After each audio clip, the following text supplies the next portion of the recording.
청소년, 청년들을 위한 팟캐스트 방송 심블라 이오스 투게더. 오호!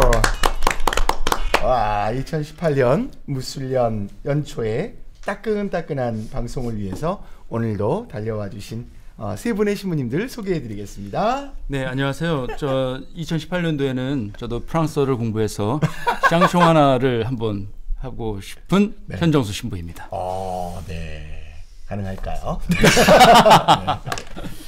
내맡기는 용기 저자 한민택 신부입니다. 네, 한번 보여드려야 되겠죠? 여기 있습니다. 따끈따끈한 책이 나와서 오늘 가져오셨는데요. 내 맡기는 용기의 저자, 작가 한민택 옹께서 오늘 함께 해주셨습니다. 네. 손잡거라고 불러주세요. 한정 신부님 자기 소개해야지 빨리. 네, 홍보전산실에서 온 한정욱 베드로 신부입니다. 네. 지금 막 책을 보면서 감동하느라고 어떻게 홍보할까 고민하시는 사선 부활 새로봄. 좋습니다. 신앙의 기쁨 젊은이와 함께 뛰는 청소년 국장 박경민 프란치스코 신부입니다. 반갑습니다. 우리 하이파이브도 한번 딱 하면서 참 이미래 그 선수의 길을 받아서 뭐 우승했다라는 얘기 있는데 한정욱 씨는 제가 목격했죠. 네, 우리 연말 마지막 날 총대리 주교님 배 당구 대회가 있습니다. 그런데 무관이었던 한 번도 우승의 경향이 없었던 이번에 한정욱 신부가 지난번에 우승 한 번 했었다. 네, 교구장 주교님이랑 같이 같이 이번에 그럼요. 복마국장과 한조가 되어서 이번에 우승은 하던 사람이 하더라고요. 그날 길게 치기 어떻게 잘해봤어요? 그럼요. 네. 아니 진짜 이번엔 너무 환상적으로 그냥 원하는 대로 들어가는 거예요. 그래서 이미래 선수에게 아주 감사한다고 나중에 만나면 감사합니다. 네, 당구공 하나 쏘겠다고 얘기하는데 모르겠습니다. 나는 혁신학교 당구대회에서 결승해서 졌어요. 그러셨어요? 네. 이미래 선수 때문에 진 게 아닌가. 섭섭해. 그래요? 짧게 졌나? 짧게 져서 그렇습니다. 자, 오늘 우리가 조금 자축해야 될 일들이 한 두 가지가 있습니다.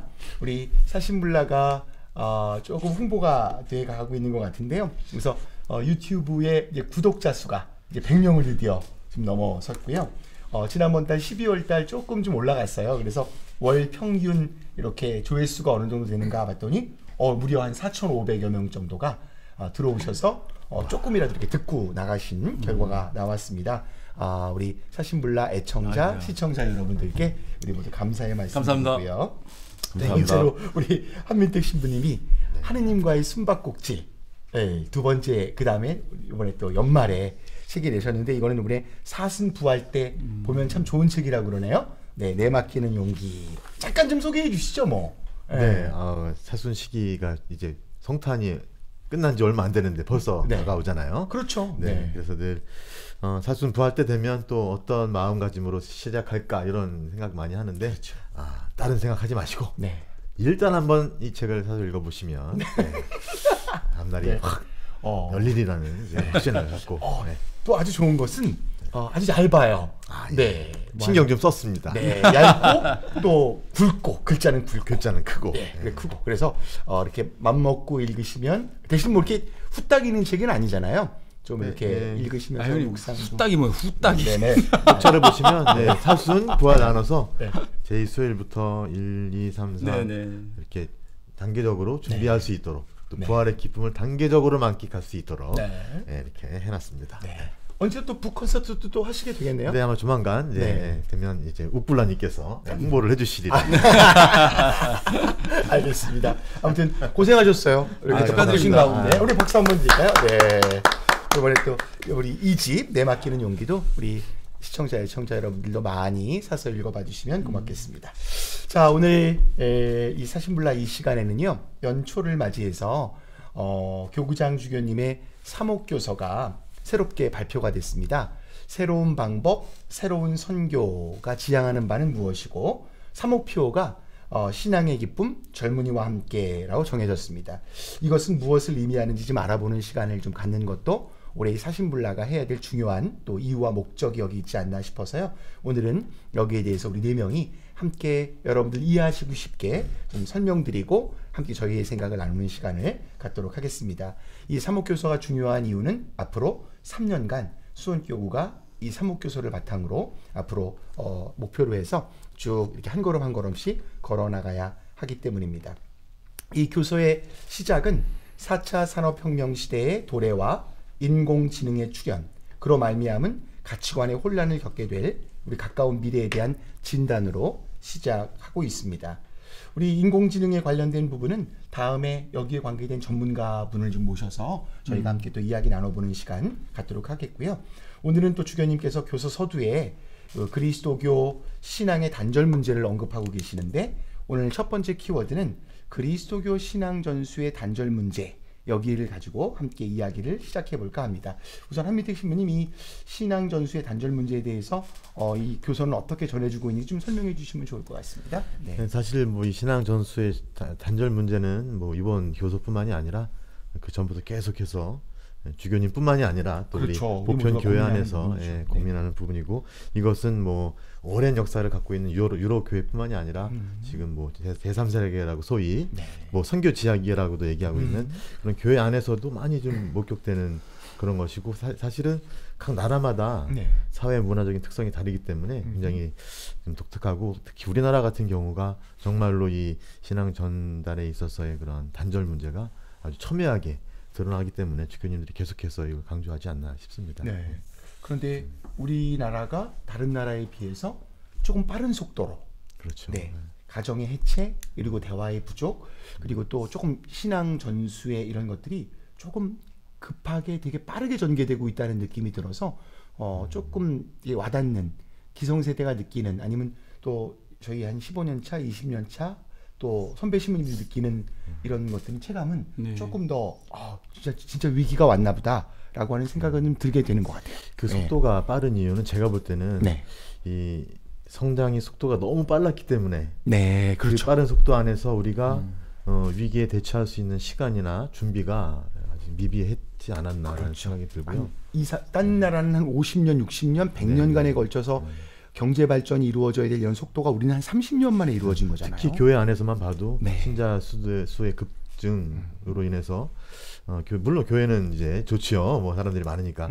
그런데 그만큼 그 많은 신자들을 정말 질적으로 향상시킬 수 있는, 성장시킬 수 있는 준비뿐만이 아니라 신앙을 자녀들에게 전수시켜줄 수 있는 그러한 준비 과정이 부족했기 때문에 당연하게 오는 사회에서는 이것을 이제 초압축 성장의 시대, 이제 이렇게 전문가의 아닙니다.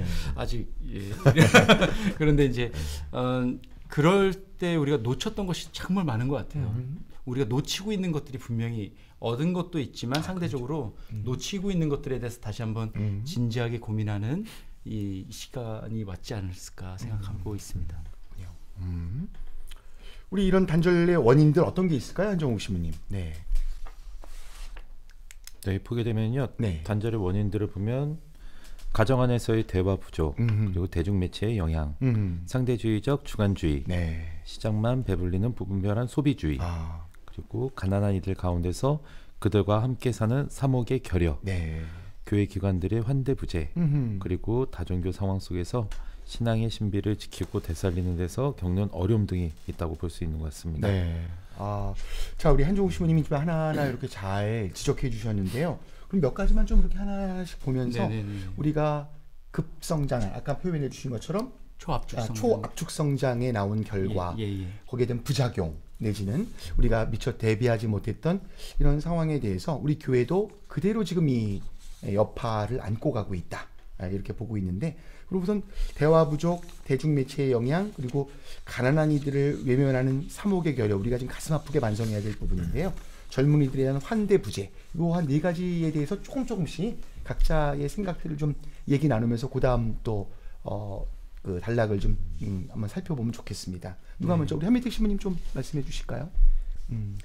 뭐 여기는 이제 가난한 이들을 외면하는 사목의 결여라고 나와 있는데, 가난한 이들뿐만이 아니라 어떻게 보면 어떤 현실로 이렇게 들어가는데 좀 어려움을 겪고 있는 어떤 사목이 아닐까라는 생각이 듭니다. 그러니까 어떤 가르침 아니면 이상 여러 가지 이야기는 또 복음의 뭐 메시지는 많이 이제 강조를 하지만 실질적으로 사람들이 살고 있는 그 생활 그 현장, 또 그 안에서 겪게 되는 사람들의 어려움, 그 안에서 신앙을 살기가 정말 어려운 또 신앙의 가치를 갖고 살 수 있는데 정말 많은 걸림돌들이 있지 않습니까? 네. 그러니까 그러한 어떤 현장과 어떤 이상 사이에 괴리가 아마도 이렇게 뭐 가난한 이들을 외면하는 사목의 결여라는 또 하나의 특수한 결과로 나왔을 뿐이지 사실은 더 근본적으로는 좀 어떤 현장에 다가가지 못하는 어떤 어려움 말씀을 좀 드리고 싶어요. 그렇죠. 한동안 우리가 좀 비판을 좀 받아왔던 것 중에 하나가 예수라는 존재가 로마로 가서 종교가 되고 유럽으로 가서 문화와 예술이 되고 미국으로 가서 기업이 되고 그렇죠. 한국으로 와서 대기업이 됐다라고 하는 그런 그 질문과 질타가 우리 2017년도 말에 한번 터졌던 것 같아요. 이걸 좀 어록에 좀 기록 좀 했으면 좋겠습니다. 여기 이제 아니 그 제 얘기가 아니고 JTBC에서 그래요? 네네네. 그 앵커 브리핑에서 나왔던 중요한 그렇죠. 얘기였어요. 미국의 목사님께서 미국으로 건너갔던 예수님의 그 시대가 기업이 됐고 이제 단편 영화로 찍었던 우리 한 단편 영화 감독님께서 한국으로 와서 대기업이 됐다라고 하는 이런 질문은 우리가 지금 가난을 잃어버렸던 것 같아요. 가난을 잃어버리면 복음 삼덕이라고 이야기하는 청빈을 잃어버리는 것이고 그랬을 때는 행복이라고 하는 부분에 있어서의 우리의 행복에 대한 가장 가르침, 진복팔단, 마음이 가난한 사람은 행복하다. 그러니까 이제 이 성장 위주의 그 성취 이런 부분이 행복의 조건이라고 생각한다면 우리가 교회에서 이야기하는 그 가치하고는 좀 많이 멀어질 것 같은데요. 여기에 대한 간극을 어떤 방식이든지 줄여야 될 것 같다는 생각을 갖게 됩니다. 맞습니다. 어쨌든 뭐 또 이 새해의 가장 큰 화두가 된 게 저거죠. 우리 종교인 과세 문제. 오늘 살짝만 짚어보겠습니다. 어쨌든 이 부분에 대해서 아직도 설왕설래하고 있습니다만 어쨌든 나라에서는 이제 입법을 추진하려고 하고 일부 종교 단체에서는 계속 비과세를 뭐 이렇게 주장하고 뭐 이렇게 억측적인 주장을 하기도 합니다만 어쨌든 이 교회가 우리 정말 중산층 이하의 평범한 우리 서민들과 함께 호흡하고 숨쉬는 교회로 탈바꿈하고 새롭게 반성하는 모습을 보이지 않는 한 우리 교회는 점점 사람들로부터 외면받을 수밖에 없는 우리들끼리만의 리그, 우리들끼리만의 잔치를 벌이는 전락할 수도 있겠다. 가난을 얘기해서 잠깐 이야기했지만 제가 오늘 청취자분들에게도 시청자분들에게도 감사를 드리면서 이런 얘기를 좀 해보고 싶어요. 제가 청년들을 만났을 때 야 너희들 왜 일요일날 성당 안 나오니? 라고 했더니 신부님 우리들은요 월화수목금토 일을 하고요 일요일날 쉬는 날 성당 나오는 거예요. 근데 신부님들은 다 하고서 월요일날 쉬잖아요. 그럼 월요일날 뭐 하세요? 우리한테 일요일은 신부님들한테 월요일입니다. 신부님들 월요일날 뭘 해야죠 라고 사실 도전적이지만 사실 저는 우린 사신불라 녹화하는데 그렇죠. 저는 교회가 가난을 잃어버렸던 것처럼 사목자들도 열정을 잃어버리고 그 열정이라는 부분으로서 공감력을 잃어버리기 시작을 한다면 신자분들이나 사회인들에게 그 설득력은 분명히 잃어버릴 거리라 저는 생각하고 있습니다. 네, 그리고 또 우리 한시부님이 지적해 주신 부분이 이제 대화의 부족, 대중매체의 영향 이런 부분도 이제 어떻게 보면 세대 간의 단절을 불러왔다, 신앙 전수의 단절을 불러왔다 이런 말씀을 하셨어요. 정말 맞는 말씀이고요. 우리 기억해 보면 우리 기도 누구한테 배웠어요? 저 사실 우리 할머니한테 배웠거든요. 네, 늘 묵주 돌리시면서 우리 애기 묵주신공 할까? 그럼 옆에 앉아서 할머니가 가르쳐 주시는 주의 기도, 성모성 계속 같이 반복하면서 응원하면서 어렸을 때부터 이게 입에 붙게 배운 게 기도문이었고 식사 전후 기도 또 늘 아침에 눈 뜨시자마자 성호경 긋고 일어나시는 모습 이런 모습을 통해서 늘 신앙을 자연스럽게 몸에 체득했다고 볼 수 있는데 결국은 이 핵가족화되면서 이제는 그 할머니 할아버지와 함께 살기도 어려운 세상 그리고 전부 다 맞벌이 하다 보니까 대화의 부족은 자연스럽게 나타날 수밖에 없는 것들 그러다 보니까 나만의 여가 시간을 잠깐 보내는 시간은 컴퓨터나 TV나 뭐 음악 감상이나 뭐 이런 것들로 채워지는 이런 부분들이 결국은 신앙 단절의 가장 중요한 또 영향이라고 지적하신 부분은 우리가 깊이 공감할 수 있는 부분이 아닌가 싶습니다. 네. 마지막으로 그 젊은이들에 대한 환대부재 결국 우리 이 부분에 대해서 우리 안미택 신부님 조금 더 말씀을 우리 현 신부님하고 해주시면 좋을 것 같아요. 네, 우리 작가님부터 먼저. 네. 근데 사실 뭐 젊은이도 그렇고 또 어른도 그렇고 사실 성당에서 이 내 자리다 여기가 뭐 나를 기다려주고 나를 위해서 존재하는 그런 사랑의 자리다라는 느낌을 가지게 되면 당연히 가겠죠. 그런데 이제 그렇지 못하니까 가면 혼나고 괜히 눈치 보고 막 그렇게 되니까 이제 근데 어떻게 보면 본당의 어떤 전체적인 분위기 또 운영 방식의 문제가 아닐까 싶기도 한데요. 환대한다는 건 사실은 주인으로 맞아주는 거잖아요. 그런데 그렇죠. 정말 주인으로 우리가 생각하는가 이런 질문이 깔려 있는 것 같아요. 저는 청소년 사목에 대해서 뭐 마음과 중심을 잡고 고민하지만 2017년도에 한번 제 삶에 있어서 좀 이렇게 한번 뭐 위기 아니면 슬럼프라고 표현을 할까요? 청소년들이나 젊은이들을 위해서 해주고 싶은 말은 많은데 자꾸만 제가 꼰대가 되어 간다는 느낌들 좀 커지더라고요. 분명히 해줘야 될 얘기를 하고 싶은데 아이들은 일단 그 자체에 대해서 부담을 갖고 있고 또 일종의 그 방어벽을 많이 치고 있다라는 것. 사실은 그래서 저에게 요즘 2018년도에 가장 큰 화두는 청소년 사목은 기다리는 것이다라는 것. 어떻게 하면 인격적으로 기다려주고 인격적으로 존중해주면서 해주고 싶은데 그 기다림의 시간을 더 견디지 못하고 또 그 기다림의 시간 동안 좀 이렇게 좀 해주고 싶은 그것이 좀 불편하게 우리 아이들을 해주지 않았는가라고 하는 이런 모습을 좀 반성하게 또 됩니다. 예. 우리가 인격적으로 우리 아이들을 위해서 해줘야 될 부분은 분명히 필요한 것 같고요. 그들을 존중하는 것이 과연 어떤 의미인가. 아마 교수님께서도 이제 학교에서 강의를 하실 때 애들을 재밌게만 해주는 게 강의인가 아니면 어떤 경우에는 조금 차갑고 냉정하고 직면을 하지만 아이들을 고민하게 하는 게 좋은 교수법인가. 아마 모든 교수님들마다 아마 학생평가제라는 이름 안에서 무엇이 좋은 교수고 무엇이 좋은 것인가에 대한 고민을 하는 것처럼 아마 이런 부분들은 끝없는 고민이겠지만 인격적인 그런 관계 안에서 청소년들에게 좋은 사랑을 주는 것 많이 기다렸으면 좋겠다라는 마음으로 뭐 좀 표현해보고 싶습니다. 예. 자, 다음 거 우리 한번. 네네네. 네. 오늘 주제가 이게 좀 만만치 않네요.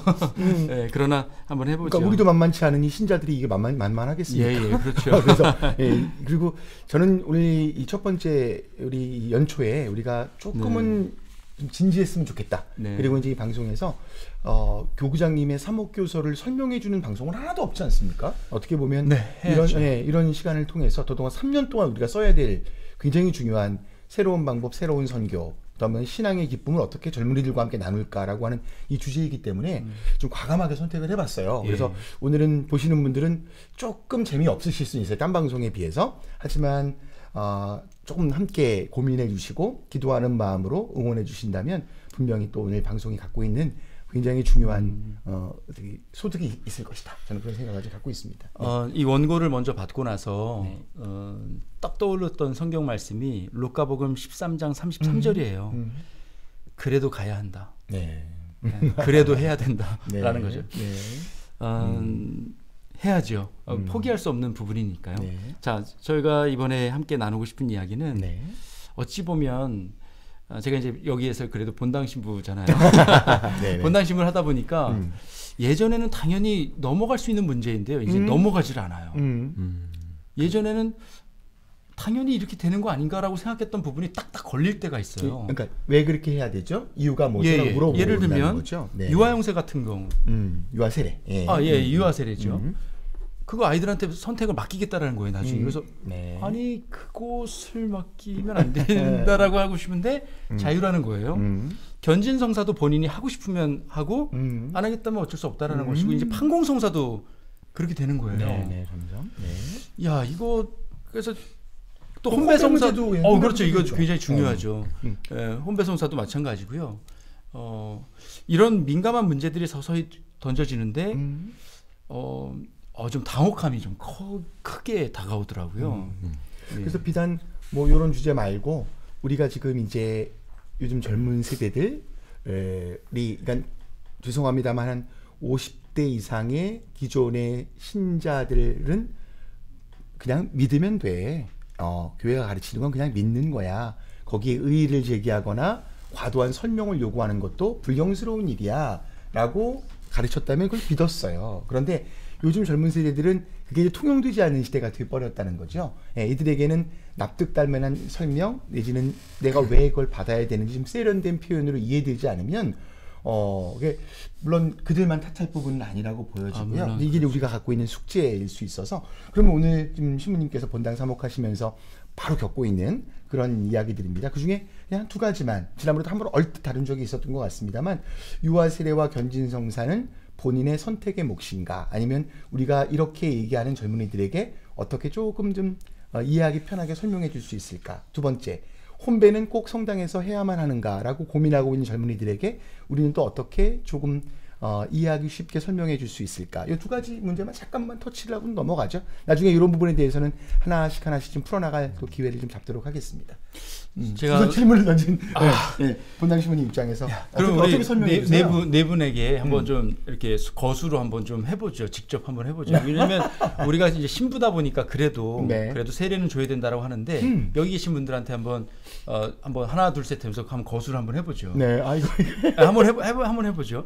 뭐냐면 그래도 태어나자마자 바로 줘야 된다 아니면 아니다. 좀 더 기다릴 필요가 있다. 세례는 줘야 되겠지만 그래도 조금 기다려서 이 아이가 좀 더 설명할 수 있는 데까지 좀 세례를 좀 늦추더라도 기다려야 된다. 어떻게 생각하시는지요? 바로 줘야 된다. 아니면 늦췄으면 좋겠다. 뭐 늦출 수 있다. 어떻게 보세요? 근데 우리 뭐 신부들이니까요. 그렇죠. 좀 애매한 부분은 있어요. 근데 그 늦춘다는 게 몇 살까지인지 잘 모르겠습니다만 그렇죠. 우리 원래 옛날 교회법에는 100일 안에 뭐 이렇게 유아 세례 주는 걸 원칙으로 한다. 뭐 이렇게 예전에는 그런 규정도 있었던 것으로는 이제 압니다만 저는 이제 이런 물음에 저도 이제 본당 신부할 때 지난번에도 한번 그렇게 답했다고 말씀드렸는데 물론 자식이 소유물은 아니죠. 부모의 소유물은 분명 아닙니다. 그 아이가 아직 인지 능력이 없을 때 유아세를 주는 게 맞는 거냐. 그러니까 요즘 아이들이 왜 이런 질문이 이제 왔는가 하면 다 아시겠습니다만 이제 고학년 올라가면서 성당 나가기 싫어할 때 아이들이 사춘기가 오거나 반항기가 돌아올 때 부모님한테 이제 따지는 거예요. 왜 내 의사와 상관없이 세례를 줘서 나를 천주교 신자를 만들어 놓고 내가 지금 성당 안 간다는 게 엄마 탓 아니냐라고 얘기할 때 부모들이 제대로 납득하게 설명을 못 하는 거예요. 그러니까 이제 거기에 대해서 집안에서 그것도 약간의 그 그 부모와 자녀 간의 이렇게 다툼의 요소 뭐 이런 게 되면서 이제 젊은 엄마들이 사실은 더 걱정하는 부분이기도 하죠. 그럴 때 저는 그렇게 말씀드렸다고 얘기했죠. 예전에 보면 우리가 아이들 학교 보내는 거, 아이가 학교 안 가고 학원 안 가겠다고 할 때 부모들이 그러면 쉬어라 라고 얘기하는 부모가 어디 있겠어요. 그것은 내가 당연히 양육과 교육에 대한 책임은 부모가 되는 순간 져야 되는 것처럼 신앙이라고 하는 것도 내가 신앙생활을 하면서 행복했고 좋은 그 어떤 무형의 자산이잖아요. 유산이잖아요. 우리는 내가 사랑하는 사람에게 어떤 유산이든 그것이 유형의 것이든 무형의 것이든 좋은 것이면 다 나눠주려고 하면서 그 권리를 포기한다는 것은 결국은 자신의 신앙에 자신이 없기 때문이 아니냐. 그래서 내가 보기엔 내가 신앙생활하면서 행복하고 기쁜 부모라면 절대 자녀에게 그것을 주는 것을 무리한 요구라고 생각하지 않을 것이다. 저는 사실 거기까지는 설명을 합니다. 네네. 우리 한민택 씨님도 어떻게 이런 문제에 대해서 어떻게? 네, 이거. 근데 뭐 저는 이제 이 말씀 떠올리고 싶은데 베네딕토 16세 교황님께서 이 관련해서 하신 말씀 중에 하나가 젊은 부부들이 자녀가 자유롭게 종교를 선택할 수 있을 때까지 기다려준다고 하면서 그 자유라는 말이 과연 무슨 말이냐라는 거죠. 맞아요. 네. 과연 인간이 그렇게 자유로울 수 있는가. 그러면서 그런 사람은 자신이 이 세상에 태어날 자유가 없었다는 것을 알아야만 합니다. 생명, 성, 아니면 뭐 가정, 모든 게 다 주어진다는 거죠. 내가 자유롭게 선택하는 문제가 아니라는 거죠. 이 신앙 또 신앙을 통해서 우리에게 약속되는 영원한 생명, 이런 것들은 내가 어느 순간 머리가 커서 자유롭게 어느 순간 이거를 내가 결정할 수 있는 것이 아니라 이미 우리 존재 안에 우리 태어나는 자체로 우리에게 선물로 늘 다가오는 거기 때문에 아기가 육적인 생명을 받았을 뿐만 아니라 영원한 생명도 선물을 받을 수 있도록 배려해주는 차원에서 유아 세례를 줘야 한다는 그런 차원에서 보면 저는 정말 부모님들에게 그러한 이야기를 교회 아까 이게 교서에 보면 복음의 기쁨을 많이 이제 인용하고 이 부분도 이제 복음의 기쁨이 맞습니다, 나오는 맞습니다. 부분인데 여기서 나오는 이야기가 사람들이 가톨릭 전통에 실망하여 더 이상 따르지 않는다고 얘기가 나와요. 네. 예. 사실은 가톨릭 신앙이 실망스러운 것이 아니라 가톨릭 신앙을 정말로 기쁜 소식으로 전해주지 못했던 것에 대한 실망인 것이죠. 아, 그렇죠. 그런 면에서 우리는 이런 질문이 좋은 질문이라고 생각을 하고 이 전통이 얼마나 매력적이고 얼마나 가치 있는지를 찾아서 그리고 방금 말씀처럼 베네딕토 16세 교황이 말씀하신 것처럼 우리 교회 안에 정말 이렇게 숨어 있었던 그 전통의 가치를 찾아서 일깨워줄 필요가 분명히 있다는 것이죠. 근데 그게 바로 세련된 표현인 것 같아요. 새로운 방법, 네, 새로운 방법인 것 같아요. 그러니까, 사복음하죠. 그렇죠. 네. 그냥 믿어가 아니라 이런 근거로 많은 성인들과 교회는 전통적으로 이렇게 말씀해 오고 있었고 이것이 옳은 것이기에 지금까지 우리는 전통이라고 얘기하고 있는 것이라는 이야기들을 너무 모르는 거죠. 이런 것들을 좀 알려줄 수 있는 시간이 결국은 이제 확신의 문제인 것 같아요. 아까 말씀하셨지만 내가 좋으면 애들한테도 해줄 것이고 좋다고 하면 어떤 방식이든지 전해주려고 하는데 나한테 확신이 없으니까 그렇죠. 뭐 이 정도는 양보할 수 있다 뭐 이렇게 될 수 있는 것 같아요. 이 확신의 문제를 우리가 다시금 줄 수 있도록 좀 강화를 좀 해야 될 것 같고요. 좀 보여줘야 될 것 같습니다. 근데 또 하나는 있어요. 뭐냐면 그럼에도 불구하고 신앙은 자발적인 어떤 응답이잖아요. 그렇죠. 그러니까 부모님의 어떤 생각으로 부모님의 또 판단으로 너는 이거 좋으니까 와 일단 와 이렇게만 하는 것이 아니라 아이가 어떠한 질문을 던질 때 아니면 어떠한 물음을 제기할 때 대화를 해야 된다는 거죠. 그렇죠. 진지하게. 네, 그래서 네가 그렇게 생각하는 이유가 뭔지 얘기해 줄 수 있겠냐 하면서 얘기를 실마리 풀어나가야 하는 것이 중요하고 네. 절대로 어떤 강요하거나 아니면 설득을 시키려고 노력하는 것보다는 내가 가치 있다고 생각하는 확신을 이야기해 주는 것이 정말 중요하지 않나 들어요. 근데 사실 또 이런 문제 제기를 하는 분들을 보게 되면은 어떤 그 선택에 있어서 이거를 선택을 하기 위한 문제 제기가 아니라 이 선택을 안 하기 위한 문제 제기를 많이 했잖아요. 이미 의도가 그래서 있죠. 그럴 때도 있죠. 네. 자, 우리 그리고 혼배 얘기도 어떻게 좀 나왔으니까 요즘 젊은이들이 이제 성당에서 꼭 혼배해야 되나요? 우리 어떻게 에버랜드에서 혼배하면 안 되나요? 뭐 야외 결혼식하고 호텔에서 결혼하는데 신부님 와서 혼배 성사 주시면 안 되나요? 이렇게 얘기하는 친구들도 있어요. 그럴 때 사실은 조금 이제 우리 절차가 좀 복잡한 건 사실이에요. 그 친구들이 아주 바쁘게 살아가는데 일단 혼인 강자 들어야 되죠. 그다음엔 주례 신부님을 구해야 되는데 이게 쉽지가 않더라고요. 솔직히 말해서 좀 신앙생활을 열심히 했던 친구들은 아는 신부님이 몇 명 있으니까 상관이 없는데 사실 좀 냉담의 길을 걸었던 친구들은 아는 신부님이 안 계신 거예요. 그래서 주례 사제 찾기도 굉장히 좀 어려운 것 같고 혼배 면담을 하러 가야 되는데 신부님하고 약속 잡기도 좀 어렵고 이러다 보니까 이 친구들이 교회가 우리에게 결혼을 축하해 주는 게 아니라 상처를 주고 있다. 오히려 정말 그래서 힘들다. 이런 경우도 얘기하는 경우도 있고요. 또 지난번에도 얼핏 언급해 드렸습니다만 성당에서 하는 혼배 비용이 일반 비용보다 그렇게 싸지 않다. 어떨 때는 더 비싸게 느껴질 때도 있다. 뭐 이런 고충들도 얘기할 때도 있고요.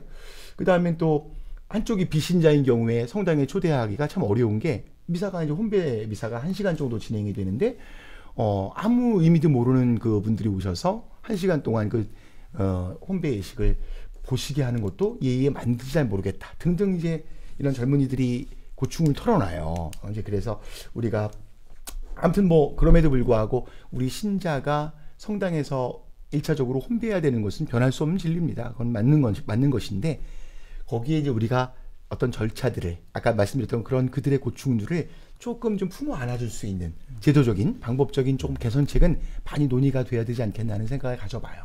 네.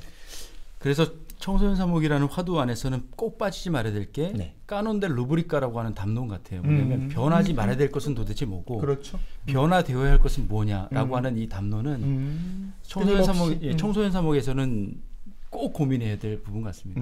어떤 부분이 있다 하더라도 4차 산업혁명, 5차 산업혁명이 있다 하더라도 절대 변할 수 없는 그건 뭐고 변할 수 없는 것이 아니한 것은 빨리 변했으면 좋겠는데 거기에 대한 그 도전에 우리가 좀 대응이 늦으면 벌써 시대는 확 가 있고 아이들은 확 가 있는데 우리는 그때 가서 질문을 뒤늦게 하면 소 잃고 외양간 고치는 것 같습니다. 네.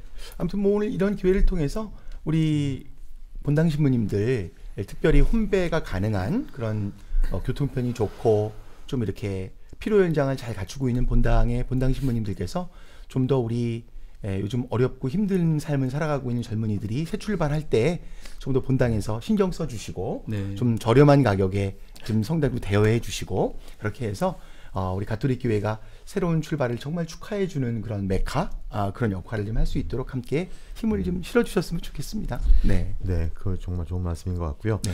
사실 지난번에도 잠깐 말씀드린 것 같은데 네. 프랑스에서는 최소한 1년 이상을 준비를 한다고 해요. 혼인을. 네. 그래요. 그러니까 솔직히 우리가 신부 되기 위해서 평생 신부로 살기 위해서 10년 가까이 준비한다는 거 봤을 때 평생 같이 살기 위해서 준비하는 정말 없잖아요. 맞습니다. 네. 지금 우리 수원교구만 해도 네. 뭐 하기 전에 어떤 카나 혼인 강좌 듣고 예, 면담하고 그 정도지 사실은 준비하는데 정말 많은 시간을 쏟지 못하는 것 같은데 그렇죠. 그런 면에서 이거는 어떻게 보면 혼배는 꼭 성당에서 해야 하나 하지 말아야라는 어떤 문제보다도 그렇죠. 이 혼인을 어떻게 성사로 이해할 수 있도록 그렇죠. 교리 교육을 할 것인가 그리고 혼인이 그렇게 교회 안에서는 아름답고 놀라운 신비라고 한다면 나는 과연 그 혼인을 그냥 아무 데서나 물론 화려하게 꾸며진 것도 많겠지만 아무 데서나 할 것이냐 아니면 정말 하느님 앞에서 공동체 안에서 축복받은 그런 성사로서 나의 혼인을 거행할 것이냐라는 문제가 있는 것 같고요. 그러기 위해서는 정말 교리 교육 문제로 다시 돌아와야 되지 않을까. 뭐 교리를 뭐 이렇게 일방적으로 가르친다는 것이 아니라 맞아요. 혼인이 무엇인지, 혼인을 통해서 무엇을 이루려고 하는지, 또 같이 사는 삶이 어떤 건지, 그 안에서 나의 인격과 나의 자유와 나의 사랑이 어떠한 관계 안에서 성장을 해 나갈 것인지, 이런 것들을 함께 고민하면서 혼인을 준비시킨다면 자연스럽게 나 이 혼인을 성당에서 꼭 신부님에게 성사로서 혼인을 받고 싶다라고 할 수 있을 것 같아요. 우리 요즘 젊은이들 또 우리 주변에서 만나보는 우리 신앙인 젊은이들 참 똑똑해요. 그래서 정말 말씀하신 대로 그런 것만 이해가 되면 이 젊은이들이 정말 기쁘게 자발적으로 오히려 정말 하겠습니다라고 더 얘기할 수 있을 거라고 생각이 듭니다. 맞아요. 그래서 보면은 네.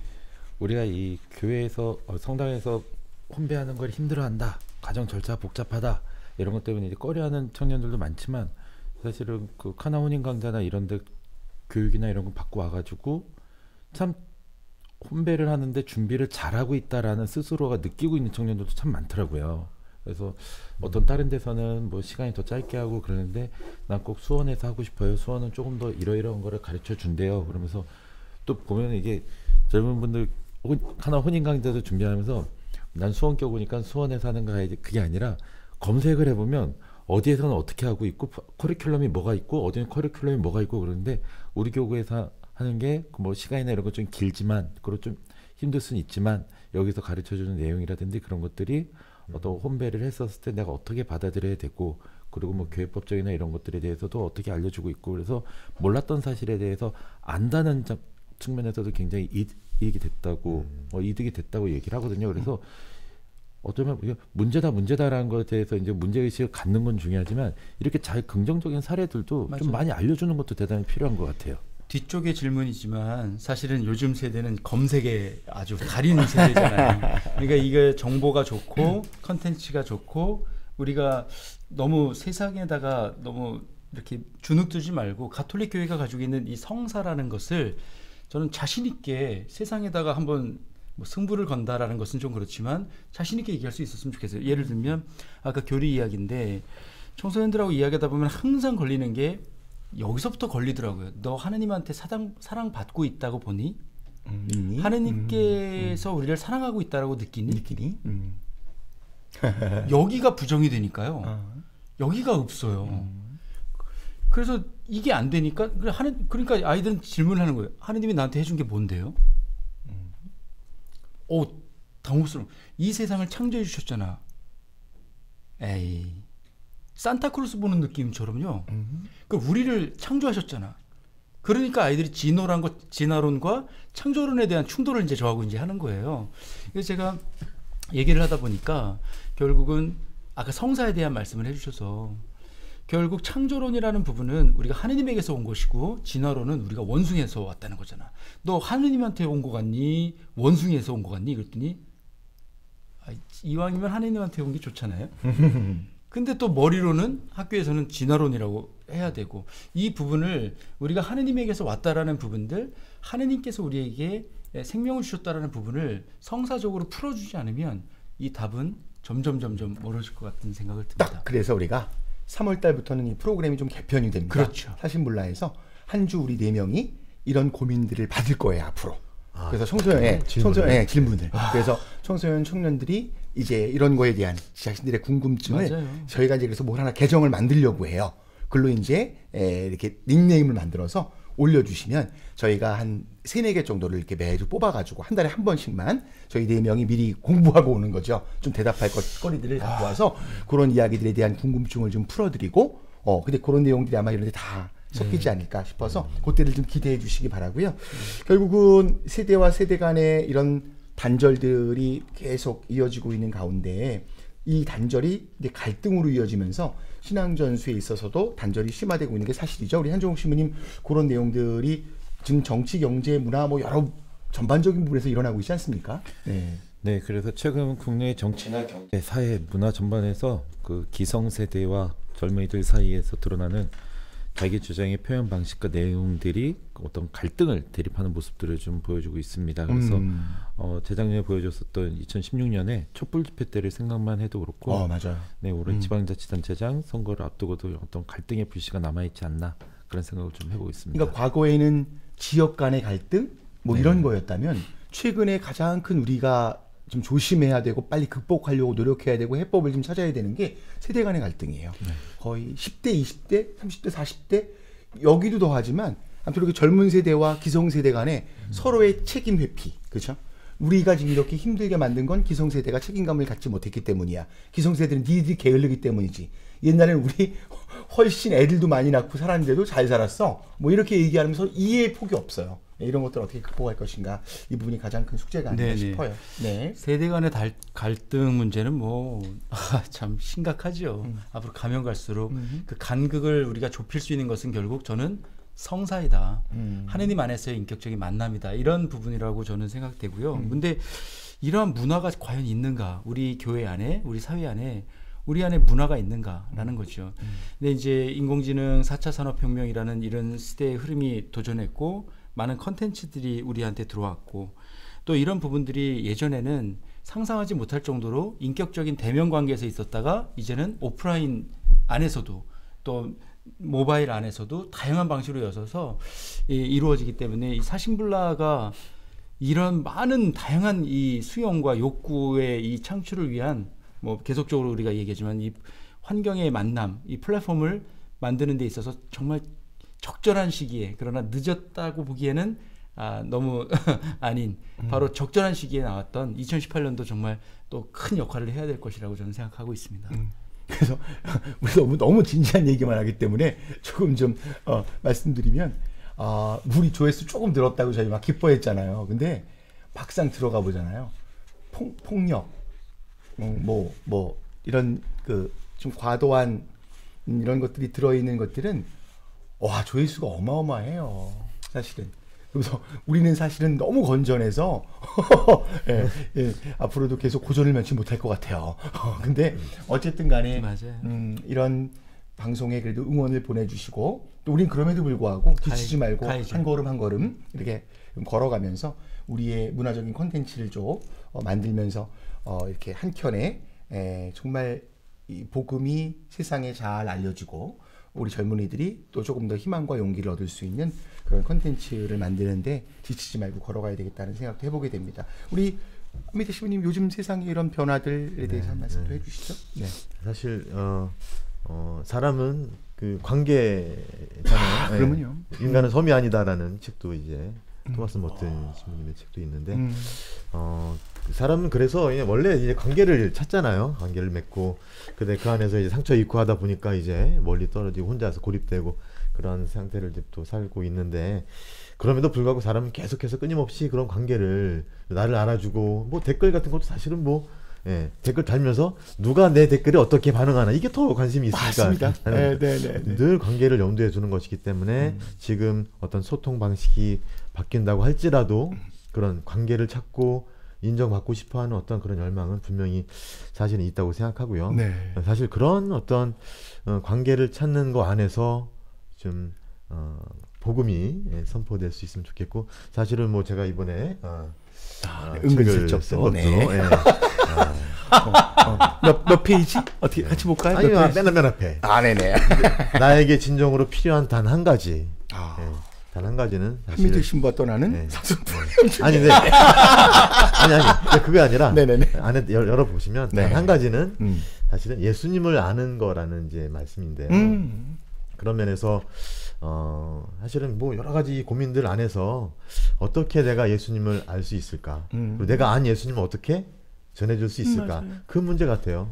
그 문제.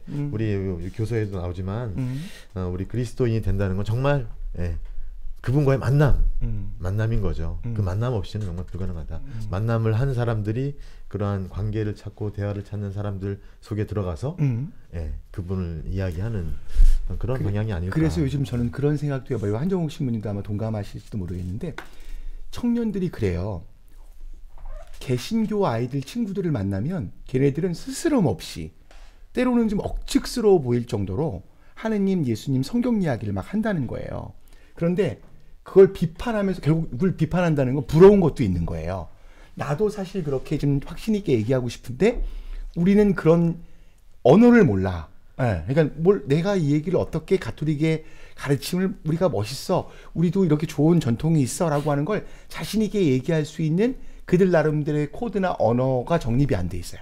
그러니까 그거는 결국 우리가 그런 것들을 좀 가르쳐주고 코칭해주고 함께 동반해주면서 뭔가 그들이 자신감 있게 자신들의 삶을 좀 표출해내고 신앙 안에서의 기쁨, 예수님을 만나는 행복감을 왜 모르겠어요.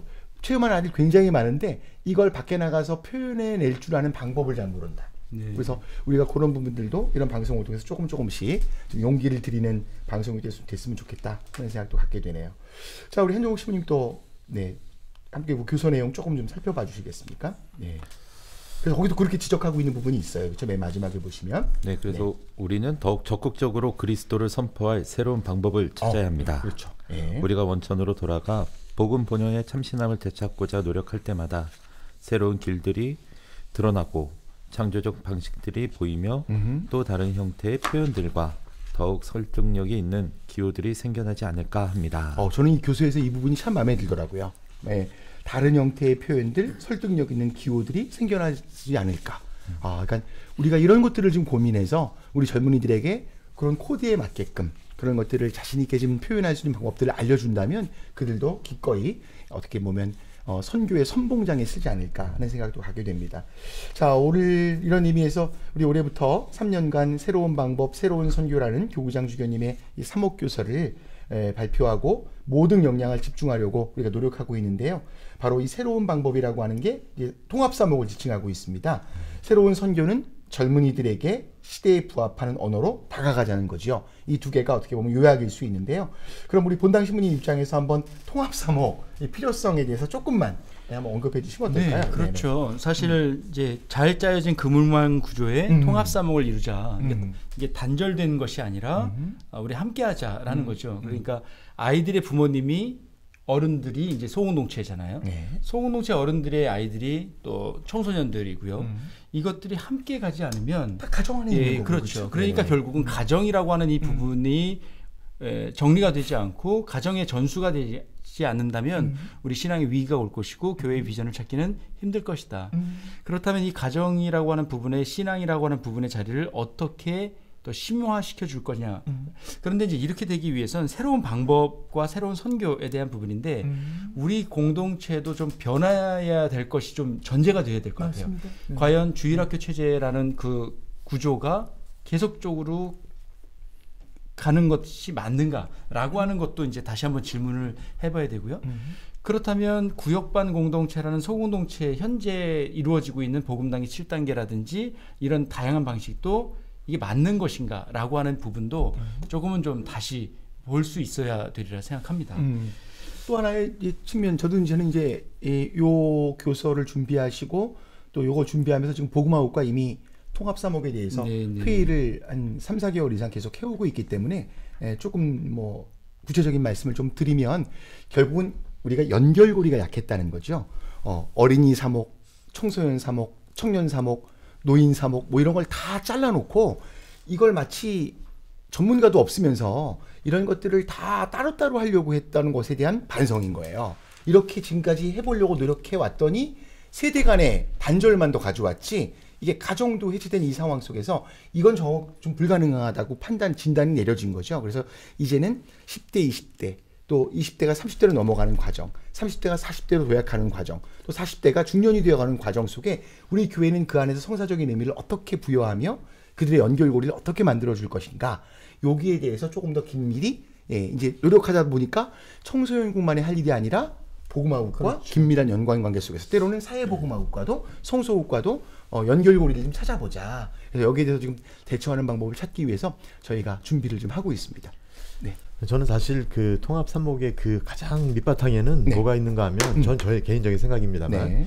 사실은 이제는 제도나 아니면 가르침 중심에서 네. 사람 중심으로 돌아가는 어떤 그러한 그렇죠. 변화의 어떤 출발점이 있지 않나 생각이 들어요. 네네. 사실은 지난번에 우리 사랑의 기쁨 제가 많이 인용을 하지만 네. 사랑의 기쁨, 가정과 혼인의 사랑에 관한 교회 가르침인데 사실 가르침을 전해주기 위해서 이 교서를 권고를 쓰신 것이 아니라 사실은 한 사람 한 사람이 자신의 어떠한 신앙적이고 삶의 성장 과정 안에서 가정과 혼인의 사랑을 어떻게 수용하고 자신의 양성에 도움을 줄 수 있는 것인가, 이런 식으로 이제 어떤 사람 중심. 맞아요. 그러니까 사람은 어려서부터 커가면서 어른이 되고 또 노년이 되는 이 사람의 성장 과정을 자를 수가 없잖아요. 맞아요. 그런 것처럼 사람의 중심이 되면 어쩔 수 없이 사목들은 통합을 하게 되고 관심은 과연 이 한 사람 한 사람들이 얼마나 어떻게 자신의 구체적인 삶의 역사 안에서 성장하고 변화하는가, 여기 관심을 두게 되는 것이죠. 본당에서도 전례 거행하고 뭐 말씀을 선포하고 하지만 제일 중요한 건 과연 한 사람 한 사람들이 말씀을 듣고 성사에 참여하면서 어떻게 변화하고 있는지에 대해서 관심을 가져야 된다는 것이죠. 제가 재미난 실험을 지금 실험이라기보다는 시도를 하고 있어요. 작년에 그거 아주 신문에 나고 막 사고 한번 치시. 네. 댓글 봤어요. 위험한 시도 성공하시기 바랍니다. 너 봉사자들 잘랐다며, 사표 받았다며. 사실은 저는 올해가 사실 그 평신도들의 희년이잖아요. 그렇죠. 네. 그런데 평신도들의 희년, 정말 기뻐야 되고 우리가 신앙이라는 것에 대해 행복해야 될 것인데 과연 기쁜가? 이 질문부터 시작이 된 거예요. 그럼 뭘 줄 수 있는가? 뭐 전대사를 줄 수 있어요. 그거 뭐예요? 뭐 이게서 신학적으로 이렇게 하고 뭐 연옥에 대한 그 잠벌 그거 아직도 믿어요. 그렇다면 과연 기쁜가, 우리가 특별히 봉사라는 것이 기쁜가라고 해서 이제 제가 시도를 하고 있어요. 뭐냐면 봉사라고 하는 부분은 기쁨이고 신앙이라는 것은 축복이고 은총입니다. 세례성사도 뭐 유아용세도 아이들에게 유모차 사주는 것 이상으로 줄 수 있는 최고의 선물이 유아세례입니다라고 얘기를 하고 있는데 그렇게 설득적이지가 않은가 봐요. 근데 어쨌든 그래서 이야기를 하는데 결국 그래서 뭐라고 했냐면 봉사직을 잠깐만 좀 내려놓으시죠.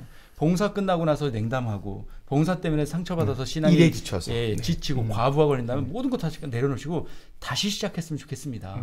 그래서 지난 그 대림 시기부터 대림 1주부터 4주까지 있는데요. 놀라운 것은 봉사자가 늘었습니다. 오히려 늘었어요. 아까 제출하고 다시 이제 근데 아까 신부님께서 사람이 중심이다. 저는 정확하게 본 거, 뭐 죄송합니다만 정확한 얘기 같고요. 그런 부분에서 좀 더 다른 표현으로 얘기하면 인격적이어야 한다라는, 통합사목은 인격적이어야 한다라는 거예요.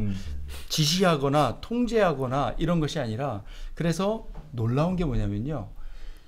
전례라고 하잖아요. 전례라고 하면 어른들만 해야 된다. 어른들, 교중상 어른들만 해야 된다라고 생각했는데 어떤 아이가 그러는 거예요. 저요. 자발적으로 신청받았거든요. 저요. 교중미사 때 독서 제가 하게 해주십시오. 라는 청소년이 등장하는 거예요. 예상하지 못했던 자발적으로 받고 자발적으로 했더니 아이들이 스스로 저는 이렇게 하고 싶어요. 이런 부분은 제가 해보고 싶습니다. 라고 하는 그랬더니 전제가 뭐냐면 계층별의 그 틀들이 깨져야 된다는 것이었습니다.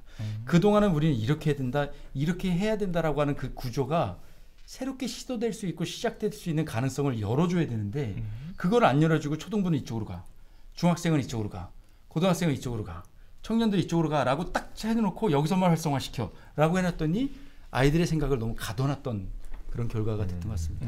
사실은 자발성이죠. 네, 맞아요. 그래서 제가 작년에 성소주의를 할 때 굉장히 큰 행사잖아요. 네, 10,000명 가까이 10,000명 넘을 때도 있고요. 하루 동안 방문하는 신자분들이 학생들은 굉장히 부담스러워하죠. 그다음에 또 아직까지 해온 걸 보면 마치 이벤트 회사처럼 뭐 즐거움을 줘야 된다는 이렇게 포스트를 만들고 그거에 막 엄청난 인원이 투입되고 탈탈도 쓰고 다니고 막 춤춰줘야 돼. 그래서 제가 그랬죠. 학생처장이 이제 담당이니까 올해는 정말 그렇게 하지 말자. 다만 자발적으로 그것을 하고 싶은 사람들이 팀을 짜서 자발적으로 프로그램을 제안하고 했으면 좋겠다. 굉장히 많은 학생들이 자발적으로 포스트를 만들고 너무 기쁘게. 학년별로 막 책임을 주어진 게 아니고 그냥 알아서. 그러니까 마음 맞는 부재님 몇 명은 솜사탕을 팔겠다. 그래서 어디 본당에서 솜사탕 기계를 빌려다가 솜사탕을 팔면서 거기다가 또 말씀까지 이제 나눠주면서 이렇게 너무 좋았던 거죠. 어떻게 보면 조금만 바꾸면 조금만 자발적으로 참여할 수 있게 배려만 해주면 맞습니다. 훨씬 더 엄청난 역량을 갖고 다가오는 제가 거죠. 이 시도를 할 때 가장 질문을 많이 받은 게 두렵다라는 거예요. 시도했다가 안 되면 어떡할 건데 두려운 거예요. 새로운 시작을 좋은 건 뭐 그럴 가능성도 있고 좋은데 안 모이면 어떡해, 안 되면 어떡해 라고 하는 두려움. 근데 저희가 이 두려움을 복음의 말씀 안에서도 두려워하지 마라 라고 하랬던 이 말씀처럼 우리 새로운 시작 두려워하지 않았으면 좋겠습니다. 우리 믿는 사람들인데. 그 방송 또 보시는 청년들이나 우리 보좌신님께 조금 팁을 드리고 싶다면 저도 그 말씀만 한번 드리고 싶어요. 마지막 본당 신부 떠나기 전에 한번 그런 생각이 드는 거예요. 청년들이 전례부, 성가대, 레지오 뭐 등등의 단체를 들어가는데 사실 처음에 멋모르고 성당에 왔다가 첫 번째 만난 누군가의 설득에 의해서 단체를 선택하게 되는 거예요. 본인이 하기보다는. 그러다 보니까 이게 우리 그런 거 있잖아요. 우리 교회는 한 가지 굉장히 적어한 게 그 성 본당 안에서 다른 단체로 갈아타기가 굉장히 어려워요.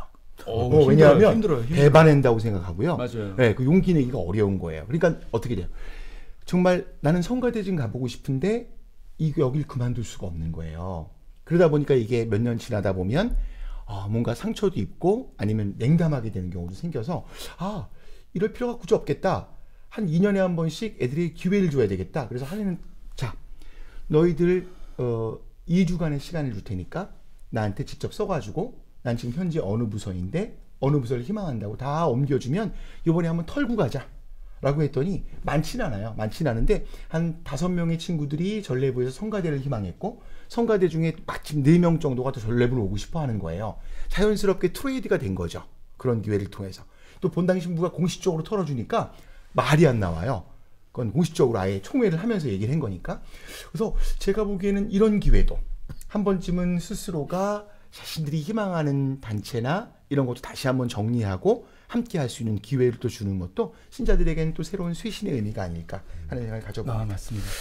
네, 오늘 또 지금 두시무님의 통합사목에 대한 이야기를 쭉 함께 나누어 봤습니다. 이제는 시간이 얼마 안 남았기 때문에 마지막 새로운 선교, 우리가 이 젊은이들과 함께 관계 재정립에 대한 이야기를 조금 나눠볼까 하는데요.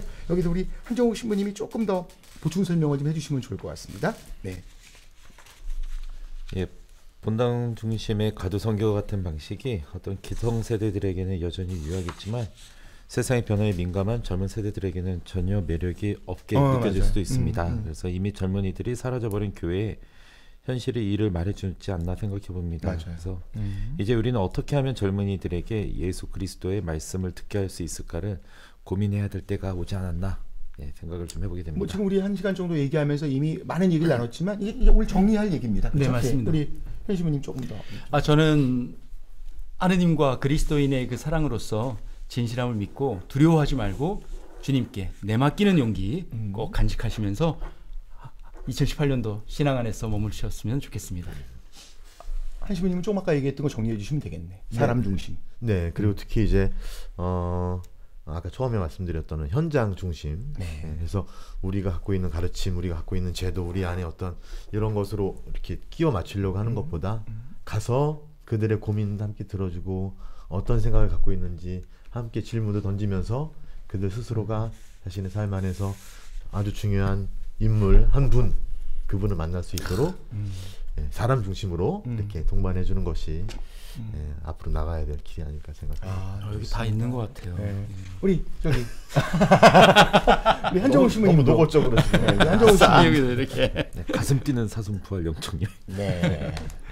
네, 저도 한편 그 현정수 신부님이랑 좀 비슷한 생각인데요. 네. 뭔가 새로운 것을 한다고 했었을 때 어떤 두려움이라든지 그리고 내가 이전까지 뭘 하고 있었던 자신 있게 해오던 거에 대해서 결단력을 가지고 끊어야 되는 그런 것들을 용기가 또 필요하잖아요. 맞습니다.